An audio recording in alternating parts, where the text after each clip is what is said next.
d'abattoirs situés dans plusieurs départements. Un réseau mafieux belge est mis en accusation. Cette nouvelle affaire est prise très au sérieux par le ministre de l'Agriculture, Stéphane Le Foll, qui écarte pour l'instant des problèmes sanitaires graves. Le point tout de suite sur cette affaire avec Marzana.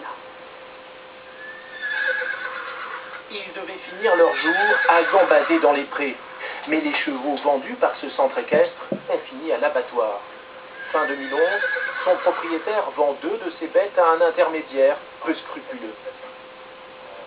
Monsieur s'est présenté avec des arguments qui tenaient la route, puisqu'il prétendait mettre ses chevaux en pâture avec des jeunes poulains. Nous n'étions pas les seuls dans ce cas à avoir confié nos chevaux à ce monsieur.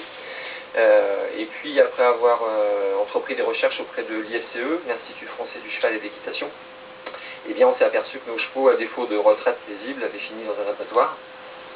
Aujourd'hui, Coordination rurale et Fédération des éleveurs d'équidés s'emparent de l'affaire. Elle dénonce un trafic mafieux, des chevaux de loisirs rachetés à des centres équestres français, les bêtes partent en Belgique où leur carnet de santé est falsifié avant de revenir en France et être présentés dans 5 abattoirs.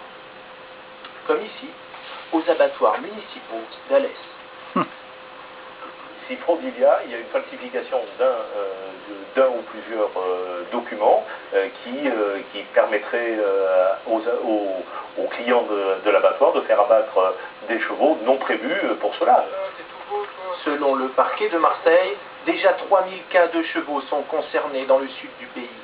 On ne connaît pas encore l'ampleur exacte du trafic qui touche aussi Hollande et Espagne. Des transporteurs belges et français sont mis en cause, ainsi que des vétérinaires indispensables pour faire passer cette viande d'animaux traités et vaccinés en produits propres à la consommation.